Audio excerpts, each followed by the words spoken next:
Éternel, merci pour l'amour immense qui est la parole que tu as manifestée envers nous, l'humanité, en envoyant Jésus-Christ afin qu'on devienne ses imitateurs en marchant dans la sanctification. Hébreux 12,14 déclare que sans la sanctification, personne ne te verra. 1 Jean 7,3 montre que l'amour envers toi consiste à garder tes commandements aux paroles. Le feu éternel sur réel. Shalom, peuple de Dieu, je vous salue au nom précieux de notre Seigneur et Sauveur Jésus-Christ de Nazareth, qui est vivant et qui vit pour le siècle des siècles. Peuple de Dieu, c'est votre sœur Irène Ndomo que vous connaissez, Madame Boutoumé Wanzambe. Je viens encore auprès de vous parler d'une révélation de la part de notre Seigneur Jésus-Christ. Les révélations dont je vous parle, ce ne sont pas mes révélations, ce sont des révélations de notre Seigneur Jésus-Christ pour son peuple. Et ce sont des interpellations de notre Seigneur Jésus-Christ pour son peuple. Aujourd'hui, nous allons parler du respect de la prière par les serviteurs. C'est ce que le Seigneur Jésus-Christ m'avait dit de dire à ses serviteurs. Qu'est-ce que le Seigneur Jésus-Christ m'a dit? Le Seigneur Jésus-Christ m'a dit ceci. Beaucoup de serviteurs de Dieu se croient comme étant des dieux. Or, ils oublient qu'ils doivent prier aussi notre Dieu. Et ils se croient comme étant des serviteurs de Dieu. Le Seigneur Jésus-Christ m'avait montré une chose.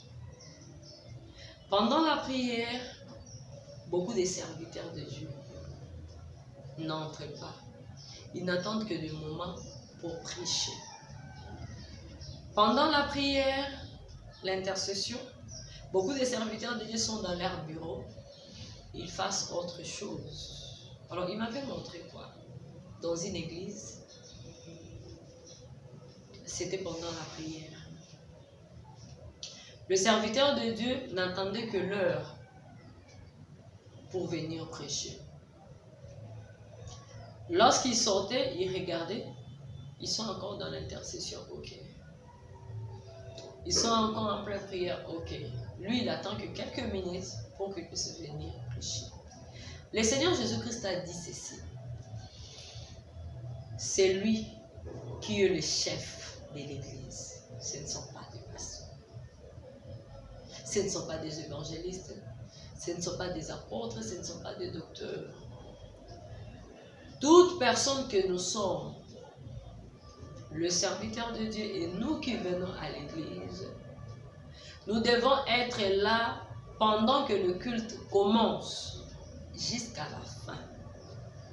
Parce que nous tous qui venons là-bas, nous venons pour la gloire de notre Seigneur Jésus-Christ. Nous ne venons pas pour la gloire du pasteur.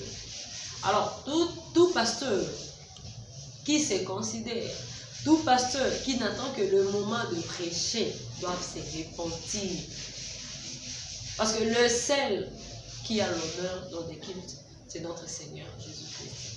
Et le Seigneur Jésus-Christ a donné cette interpellation aux pasteurs, aux évangélistes, aux apôtres, aux docteurs, à toute personne que le Seigneur Jésus-Christ a donné sa mission.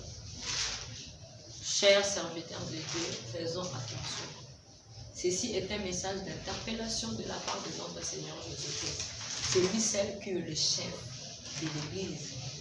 Pas de pasteurs, pas des évangélistes, pas des apôtres, pas des évêques, pas des évangélistes. Ce n'est que le Seigneur Jésus-Christ de Nazareth.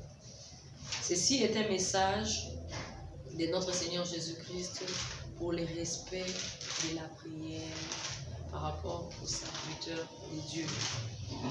Abonnez-vous toujours à notre chaîne YouTube, Sainteté à l'Éternel, pour avoir plus de révélations de la part de notre Seigneur Jésus-Christ de Nazareth, qui est vivant et qui règne pour les siècles des siècles. Que Dieu vous bénisse. Éternel, merci pour l'amour immense qui est la parole que tu as manifestée envers nous, l'humanité, en envoyant Jésus-Christ afin qu'on devienne ses imitateurs en marchant dans la sanctification. Hébreux 12,14 déclare que sans la sanctification, personne ne te verra. 1 Jean 7,3 montre que l'amour envers toi consiste à garder